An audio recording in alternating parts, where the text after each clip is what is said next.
Good evening, YouTube. Hardball Crazy coming back with a video. Derek here with a mail day, and I thought I'd make a special theme out of this mail day. Something I thought about doing a while ago, and might as well do it now since I got a card in the mail that I've been looking for a while. As you can see, maybe by the title, the subject of the matter is women in baseball.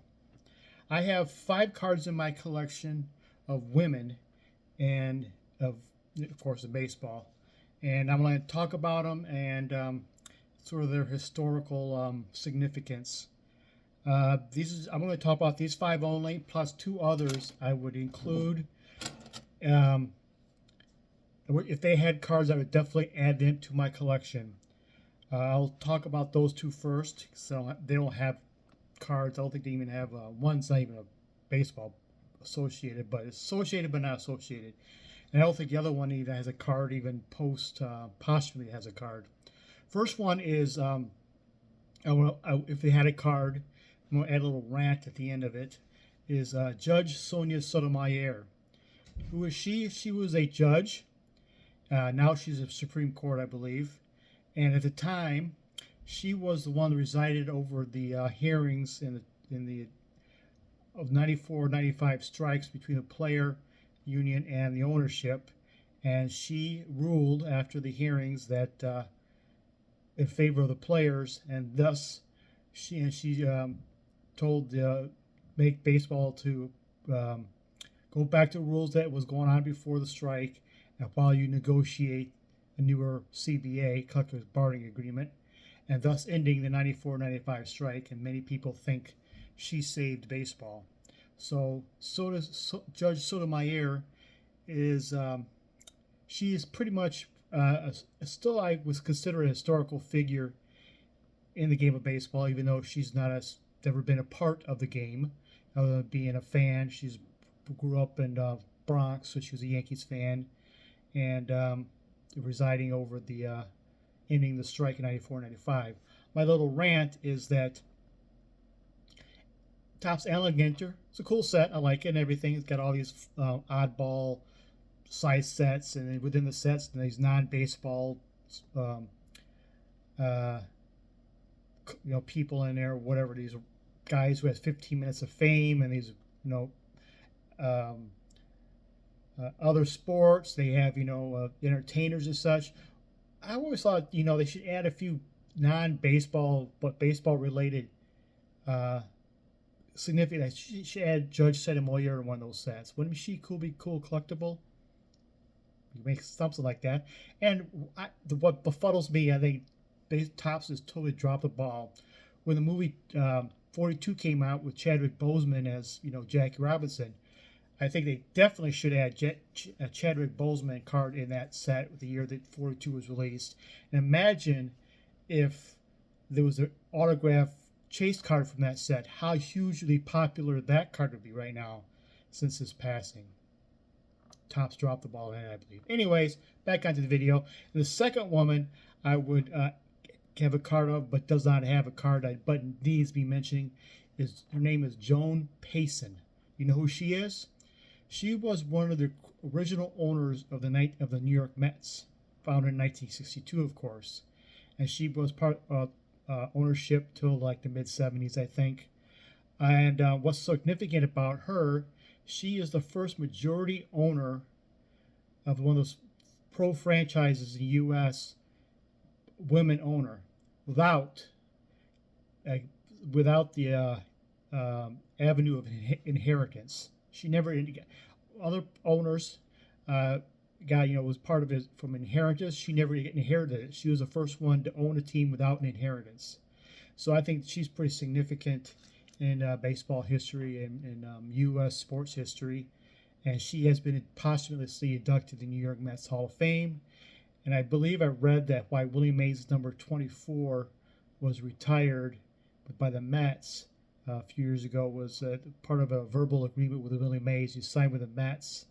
You get your number retired or something like that. But Joan Payson is a significant woman in baseball history and U.S. sports history. Okay, now to the 5 ladies that I have cards of. One is a organist. Her name is Nancy Faust. This is from the 1983 White Sox team issue card. I was searching for this for several years. I couldn't find it, but I ended up buying the complete set. Why is Nancy Faust significant? Well, she was organist for Chicago White Sox from like 1970 to 2010, I think it is, and she was very popular. She her musical knowledge was widespread, so she played a lot of stuff over the ballpark on the organ. But she's pretty much the first person to ever get that kind of credited for having players have walk-up songs. I think she started with Dick Allen with the White Sox, and whenever Dick Allen would come up to the plate, she would play Jesus Christ Superstar. And she's pretty much credited for being the grandmother, I guess, of walk-up songs. She kind of credited for doing the first one ever do that. So I kind of, in that walk-up songs is pretty much, it's a given. Guys, a player must have a walk-up song and everything. Next one is a much younger lady. She was very popular. Mo'ne Davis. You probably remember her from the Little League World Series. She was a media darling for a while. I think she's in college now, or just graduated from college, and she was Little League World Series star. And this is a Topps First Pitch insert card of her. And I think she's the first. She wasn't the first girl to ever participate in the College World Series. She's like she's like the 18th, but she's the first girl ever to be credited with a win in a Little League World Series game.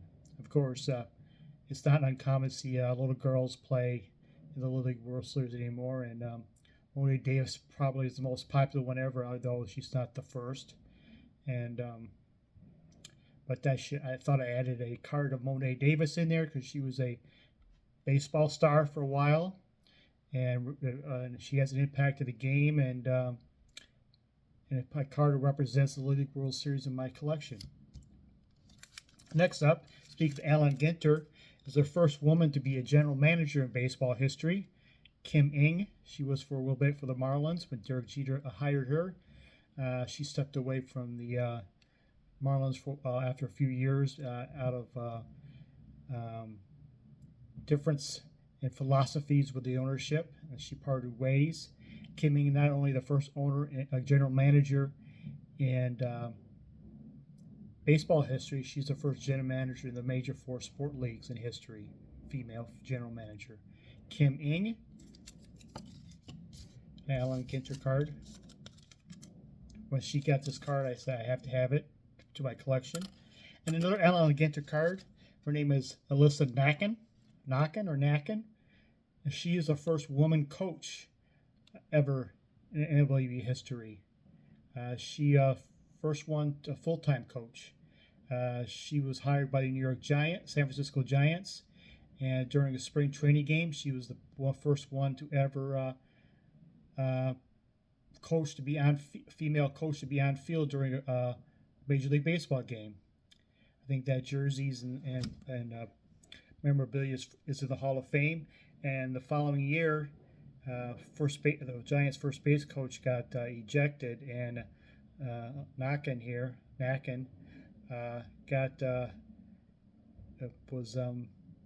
replaced him and became the first woman coach to be on field during a regular season game. So this is a Allen Ginter mini card of her.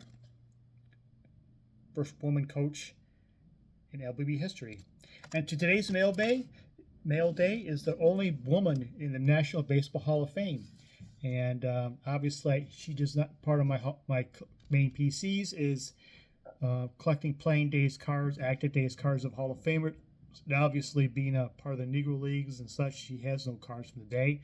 So I picked the 2013 Panini Cooperstown's kind of Colgan Chips reprint kind of set, and it's a Effa Manley. She was a co-ownership of the New York Eagles and Negro Leagues. These are cool. Colgan Chips are a cool set, and this is, I think, a cool reprint set of 2013 Panini Cooperstown. And she was, like I said, the co-owner with her husband Abe Manley for the New York Eagles for decades. But she was the one who pretty much ran the show. She did a lot of the scheduling and paperwork and a lot of negotiations and talked to a lot of players. And she was very hands-on. And she later became posthumously in 2006 inducted in the Baseball Hall of Fame. And she is the only woman in the Baseball Hall of Fame and added to my Hall of Fame collection, Effa Manley. So that's my little history lesson, I guess, my little video on women in baseball. Hope you enjoyed the video, and thank you for watching.